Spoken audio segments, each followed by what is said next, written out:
Well, ladies and gentlemen, it's time to talk about some good news regarding Stellar Blade. Now, everybody's talking about Stellar Blade, and everybody will continue to be talking about Stellar Blade up until its release and even after that. Why? Because Stellar Blade is that game that's coming out that's going to prove that gamers want something very specific, and it's not hard to give it to them. They want a game that's actually a game, not a game that's meant to be a social message, not a game that's meant to make you feel bad if you don't worship trans people. They want a game that's meant to simply be a game that has a fun protagonist, fun gameplay, and happens to give you a little bit of fan service.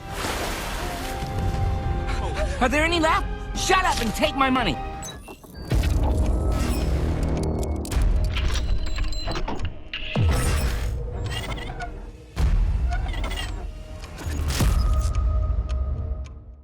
Well, apparently, we have even more proof over the latest analytics that were released from Stellar Blade talking about the demo. Now, I haven't even had a chance to play the demo because I just simply have no time, and it's terrible that I haven't had a chance to play it, and I really want to. But I know a lot of people who have, and everybody who has played the demo, for the most part, has basically praised the game. Now, we have proof that how far these numbers go. I want you to think about this for a second. Final Fantasy VII Rebirth had a lot of discussion around it, almost as much as Stellar Blade, I would say, talking about Tifa and everything under the sun, right? That game had so much discussion going on, and it was in the news cycle nonstop up until release, that apparently Stellar Blade has doubled or almost doubled the numbers of Final Fantasy VII Rebirth's demo. That's how much people are looking forward to Stellar Blade. So let's get into this article, guys, from Game World Observer. But of course, before we do, if you are new here, just consider hitting that subscribe button. I would greatly appreciate it, and like the video to push us out into that YouTube algorithm. So it says Stellar Blade demo hits 690,000 daily active players,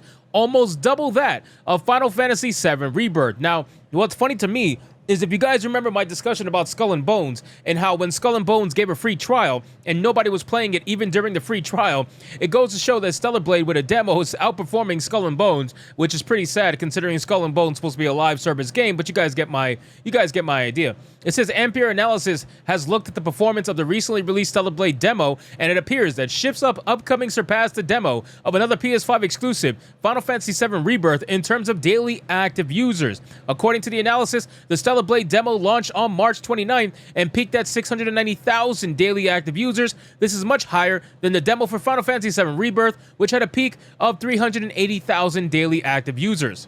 Now, there's a couple of arguments that you can make as to why this is, ladies and gentlemen, right? Final Fantasy, obviously, nobody wants to be spoiled on the story, so a lot of people skip out on the demo to try to avoid any kind of spoilers. I get that. Also, too, you got to understand, there's a lot more negative press, I would imagine anyway, with Stellar Blade as there is compared to Final Fantasy VII. I mean, obviously, you had the censorship discussion, which was huge with Tifa, but I don't think it carries the same weight as trying to erase femininity from gaming, right? Like, I don't think it carries the same weight as people attacking Eve as unrealistic when you have South Korean women coming out and defending Eve and saying, well, we're very realistic, every single one of us, do we not exist, right? It's the West trying to impose their ideology on everybody, and it's something that we unfortunately do time and time again, and we deserve to get roasted. Like, the woke gamers in our sphere absolutely deserve to get roasted by base South Koreans because they think that they're not realistic, which is absolutely stupid. You're just lazy. Like, we say this all the time. Since its global launch, Square Enix's RPG has increased its number of daily active players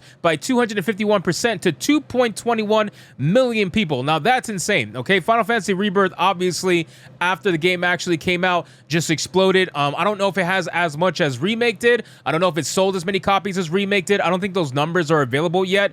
Chances are it probably did not, but still, it's a crazy number considering 2.21 million active users for a single-player game is something that these live service garbage games just wish they can attain, right? Think about Suicide Squad, how little players are playing that game, and look at the numbers for a single-player Square Enix RPG. It is completely different. It says, according to analysis projections, Stellar Blade could surpass 4 million daily active users after its release. However, Ampere noted that the conversion rate could be lower because it is a brand new IP rather than an established franchise like Final Fantasy. Shift Up hasn't publicly disclosed the number of users who have tried the demo, but noted that some people have already played it for over 50 hours. Now, think about that, ladies and gentlemen. 50 hours into a demo. Very clearly, this isn't about jerk-off bait. Very clearly, this isn't about, oh, Stellar Blade's Eve. The only reason why it's being, popular right now is because it's a hot character. You mean to tell me a hot character kept someone interested for 50 hours? No. Obviously, there has to be some gameplay elements to it. Obviously, there has to be some sort of story element to it. There has to be something more than just tits and ass that's going to last 50 fucking hours. That's just the truth. Whether you want to deny it or you want to face it or not, that's up to you. Most people on that side of the aisle never going to admit that's the truth, but it is. The game obviously has something going for it other than an amazing dev team that it's going to make people want to play for 50 hours in a demo, because I have never played a demo for 50 hours that I can recently think of. I'm just being real with you. They said to enjoy the main game properly, though, please go easy on the demo. 50 plus hours of demo play, we're scared, the studio recently wrote.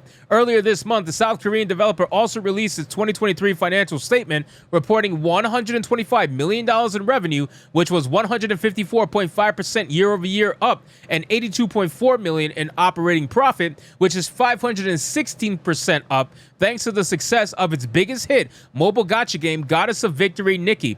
The company is also preparing to list its shares on the Korea Stock Exchange, with some analysts expecting its valuation to reach $2.3 billion after going public. Now, that's insane, ladies and gentlemen, and I hope Shipped Up gets all the money they deserve. But here's the problem. Whenever a company goes public, that's when the bullshit tends to begin. That's when I start to get a little bit worried. Now, I don't know how it is in South Korea. Obviously, there are certain aspects of South Korea that are probably very woke, to my knowledge anyway. But still, when a company goes public like this, that means that outside influences can start to come into the company and start to make changes or try to encourage changes based on how much money they can actually invest. So it gets a little worrisome when you have companies out there like BlackRock and Vanguard that are going to allow themselves to try to weasel their way in here for a company that everybody is loving right now. So I was hoping they would stay private, but unfortunately, it doesn't look like that's going to be the case. So we might see what happens in a future sequel if we ever actually get a future sequel. But as of right now, they're a private company making a badass game that all gamers are heavily enjoying, and I think we need to keep that going.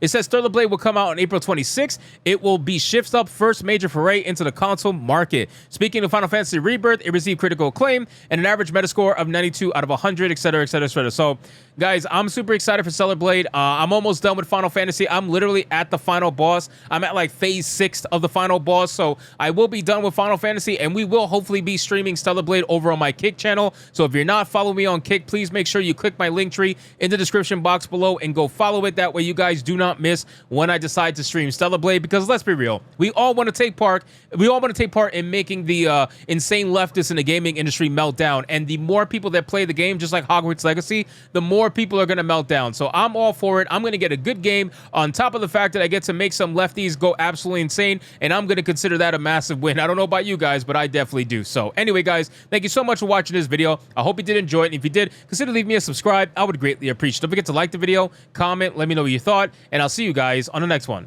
Hypnotic out.